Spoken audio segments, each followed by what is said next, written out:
Chef Kara. She was like the most bubbly person ever. She was just happy. Kara Gorman's smile hid demons she fought inside. And this is us just hanging out outside. What pictures don't show is the 24-year-old's battle with an addiction to fentanyl. Me and her connected like no one I've ever connected with before. She was like my soul sister. Katie Stewart and Kara quickly became best friends after meeting in March at a rehab center in Loveland. Katie went in for cocaine and stayed sober. Kara didn't. There were times where I would know she was using and I would ask her, I'd be like, hey, like, I know something's off. We actually had a conversation one night where I was like, I'm terrified you're going to die. Like, every time I leave, or every time I see you using, I'm scared that the next time I see you, it'll be in a body bag. And it eventually happened. Kara died in her apartment in Fort Collins in September. Police say her boyfriend found her unconscious on the couch with fentanyl nearby. It was like the first person I had lost to an overdose, so it just brought the reality of this disease to my attention. I wish she would have stayed off of it, but I think she just got sucked into it. Kara couldn't tell police who gave her the deadly pill, but her boyfriend could. Police found a text message Kara sent a few days before she overdosed. She asked the person for blues, which is short for fentanyl pills.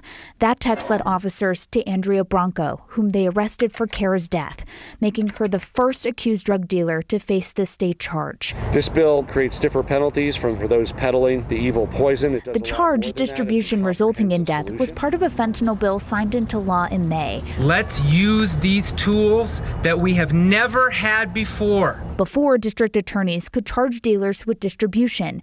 Now, if someone hands out a fentanyl pill and it kills someone, the dealer could face 8 to 32 years in prison. There needs to be a consequence for people who are breaking the law, and there needs to be a disincentive for dealers to be peddling this poison. They need to know that they can't just peddle this and assume that after they sold the drugs, they can get off scot-free. In Adams County, District Attorney Brian Mason says this gives prosecutors a tool they didn't have before, but it doesn't make investigations easier.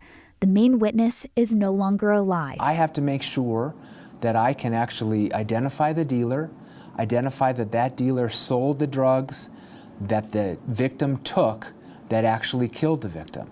That's a lot. I think these are going to be very tough prosecutions. Since the law took effect, the state health department says at least 115 people have died after taking a drug with fentanyl in it. Only Bronco has been charged with distribution resulting in death. When she came in here with this charge, I was floored because it could have happened to anyone, any one of us. Bronco said she couldn't talk to us, but we could talk to Bronco's cellmate, who's also a fentanyl addict. She's not some big drug dealer. She's not, someone that sells hundreds and thousands of pills a day and like survives on that. She's just an addict just like I am and just helps some girl out, and now this is happening to her. So Alondra Tellis isn't sure the higher penalty will be enough to convince people to stop handing out fentanyl. She wonders if the new law in this case is penalizing the right person. If there's an addict out there that says they haven't helped another fentanyl addict out while they're sick, I would say they're a liar. No one wants to see them sick. I would hope somebody wouldn't let me be sick. It's definitely hard for me is because ultimately it's the addict's choice or the person experimenting with drugs. It is their choice to take the pill. So I don't feel like all the blame is on the drug dealers. A desire to beat addiction brought them together. Kara couldn't fight her demons anymore, but Katie believes Bronco should still be held accountable. Knowing that what you're doing is killing people, why be the person to do that? Why make that decision? Now, a dealer is eligible for probation if he or she distributes less than 4 grams. When police arrested Bronco, they found her with a man. Officers say that guy had about 600 fentanyl pills and a handgun.